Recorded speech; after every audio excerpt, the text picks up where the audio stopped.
আসসালামু আলাইকুম। Hello viewers, কেমন আছেন সবাই? আশা করি সবাই ভালোই আছেন। আজকে আমি মাইক্রোসফট ওয়ার্ড দিয়ে একটা ভিজিটিং কার্ড কীভাবে তৈরি করতে হয় সেটা সহজ পদ্ধতি দেখাবো। তো চলুন আমরা প্র্যাকটিক্যালি দেখি।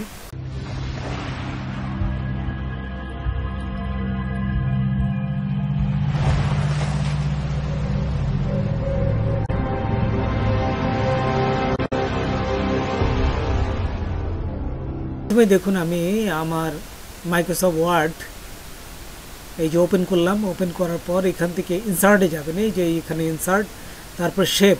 এই যত রকম আপনারা মাইক্রোসফট ওয়ার্ডে ছবি আঁকেন এই সব এই শেপের মাধ্যমেই এই তৈরি করতে হয়। তো দেখুন, এখানে আমি ভিজিটিং কার্ডটাও এই শেপের মাধ্যমে তৈরি করব।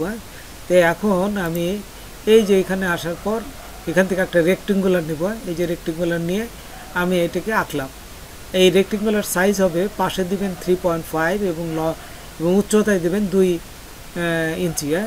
আচ্ছা, তারপরে এখান থেকে একটা কালার দিবেন। এই যে দেখুন, এখানে এই যে শেপ ফিল, এখান থেকে কালার দিলাম, আমি কালো দিলাম।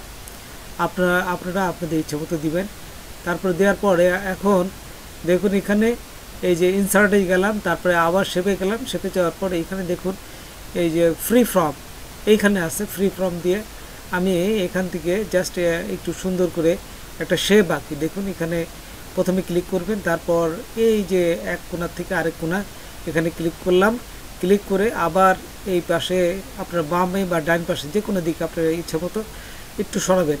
সরে আবার এখান থেকে ক্লিক করবেন, আবার এখানে ক্লিক করে এবং শেষ বিন্দুতে এসে ছেড়ে দিলেই দেখবেন যে একটা এই যে সুন্দর একটা শেপ তৈরি হয়ে গেছে। এবং এই শেপের থেকে আপনারা কালার চেঞ্জ করে দিতে পারেন যে কোনো ইচ্ছা মতো। এই যে আমি কালার চেঞ্জ করে দিলাম। আচ্ছা, তারপরে এখানে আমি নিচে আরেকটা আঁকবো। দেখুন, এই ভিজিটিং কার্ডের সৌন্দর্যের জন্য আরেকটা শেপটা আঁকবো। তো এইখান থেকে আপনারা এই যে দেখুন, এই যে এইখানে ট্রান্সফর্ম যে একটা আরেকটা ইয়ে আছে, দেখুন ট্রায়াঙ্গেল। ঠিক এখান থেকে আমি এই যে এটা আঁকলাম। আপনারা সুন্দর করে এখানে এই যে এখান থেকে দেখুন আমি শেপটা সুন্দর করে আঁকলাম। আঁকার পরে এখানে কিন্তু একটা কালার চলে আসবে। আপনারা ইচ্ছা মতো যে কোনো কালার দিতে পারেন। আমি এখান থেকে যেহেতু এই যে আরেকটা কালার দিচ্ছি, দেখুন এই যে হলুদ কালারে আরেকটা দিলাম, বা সুন্দর একটা সাইজ। আপনারা ইচ্ছা মতো আপনাদের কালার দিতে পারবেন।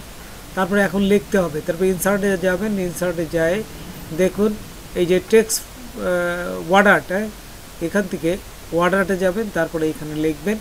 দেখুন, আমি একটা নাম দিলাম। দেওয়ার পর এখানে ওকেতে ক্লিক করবো। দেখুন, এখান থেকে ওকেতে ক্লিক করার সাথে সাথে এখান থেকে বসে যাবে, কিন্তু এটা কিন্তু সরবে না।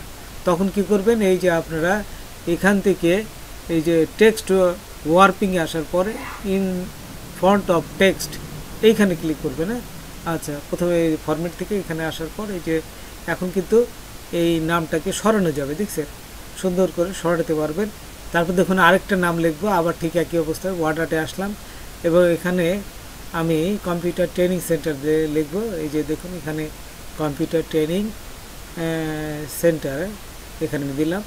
দেওয়ার পর এই যে ওকেতে ক্লিক করবেন। আবার সেম নেমে ওকেতে ক্লিক করলাম। ওকেতে ক্লিক করলে এখানে বসে যাবে, কিন্তু সরবে না। আপনি টার্নটি করলে সরবে না। এখান থেকে আপনারা এই যে আবার ফরম্যাট, তারপরে এই যে টেক্সট ওয়ার্পিং এবং ইন ফ্রন্ট অফ টেক্সট এটি দেওয়ার সাথে সাথে এখন কিন্তু সরবে।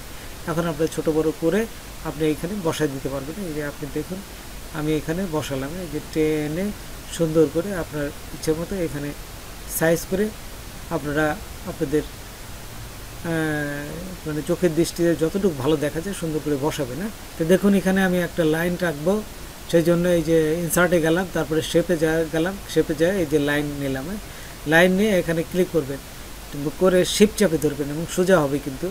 তারপরে এখানে দেখুন এই যে শেপ আউটলেট, এখান থেকে এই যে সাদাটা ক্লিক করলাম, তাহলে কিন্তু এখানে কালার চেঞ্জ হয়ে গেল। তারপরে এখান থেকে নিচে যদি যাই আমরা এই যে মোটা করতে পারবো উইথ এখানে যায় এই যে এখানে মোটা করে দিলে এখানে মোটা হয়ে যাবে। তারপর এখান থেকে আপনার যে কোনো কালার ইচ্ছা মতো দিয়ে এখান থেকে একটু টেনে সরাই দিতে পারবেন। আচ্ছা, তারপর এখানে যদি আমরা আরও নিচে কিছু লিখতে চাই সেই ক্ষেত্রে কী করবো, তো এখানে আবার যদি আমরা লিখতে চাই দেখুন এখানে আবার ওয়ার্ড আর্টে আসবেন, ইনসার্ট ওয়ার্ড আর্ট, তারপরে এখানে আসার পরে ফোন দিলাম, ফোন দিয়ে এখানে জাস্ট ফোন নাম্বারটা দিবেন, দিয়ে ওকেতে ক্লিক করবেন। ওকেতে ক্লিক করার সাথে সাথে এখানে বসে যাবে, কিন্তু আবারও সরাতে পারবেন না। সেই ক্ষেত্রে কী করবেন, এখান থেকে টেক্সট ওয়ার্পিং আসে, এই যে ইন ফ্রন্ট অফ টেক্সট এটা দেওয়ার সাথে সাথে কিন্তু এখন কিন্তু সরাতে পারবেন।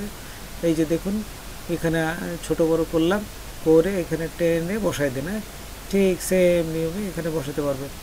এই যে ইচ্ছা মতো এটা বসালাম, বসানোর পরে এখন আরও দুটো জিনিস বসাতে হবে, যেমন ইমেল অ্যাড্রেস বসাবো, তারপর যে আপনাদের অ্যাড্রেসটা যে কোথায় অ্যাড্রেস, সেই অ্যাড্রেসটাও এখানে বসাতে হবে। তো একটু আবার দেখুন এই যে ইনসার্টে যাওয়ার পর এখান থেকে ওয়ার্ড আর্ট লিখলাম, তারপর এখানে আমি ইমেল লিখব, এই যে দিয়ে একটা হাইপেন দিয়ে মেল দিলাম, তারপর ইমেল নাম্বার যে ABC দিলাম, ABC দিয়ে @gmail.com, এটার যে ঠিক এইভাবে লিখতে হয়, এটা দিয়ে ওকেতে ক্লিক করলাম। ওকেতে ক্লিক করার পর এটা আবার যেহেতু আমি বসাবো, এটা বসাতে গেলে আপনাকে আবার প্রথমে টেক্সট ওয়ার্পিং আসতে হবে, এই যে ফরম্যাট, তারপরে টেক্সট, এই যে ওয়ার্পিং, এখান থেকে ইন ফ্রন্ট অফ টেক্সট, এটা করার সাথে সাথে এখন কিন্তু আপনি সরাতে পারবেন, তার আগ পর্যন্ত আপনি সরাতে পারবেন না।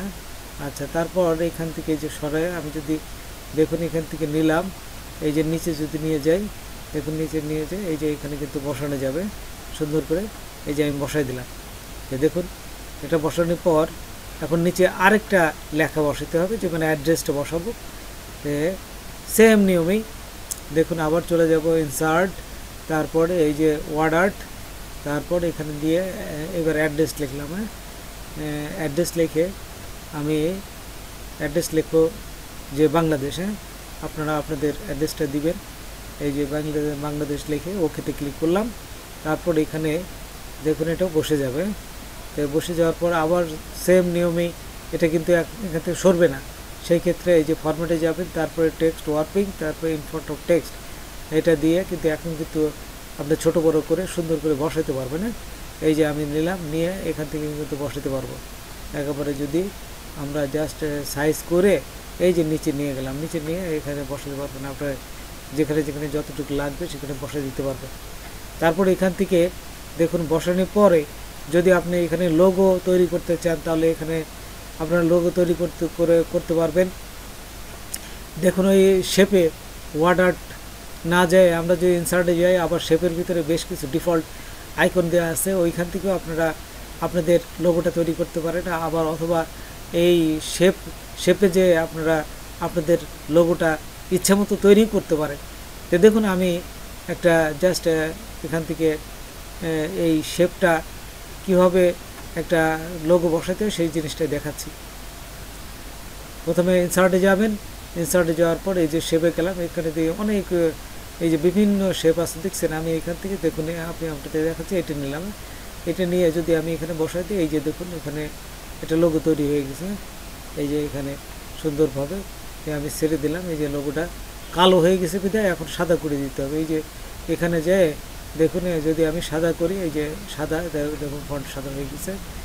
আচ্ছা, তো এইভাবে আপনারা যে কোনো লোগো তৈরি করতে পারেন।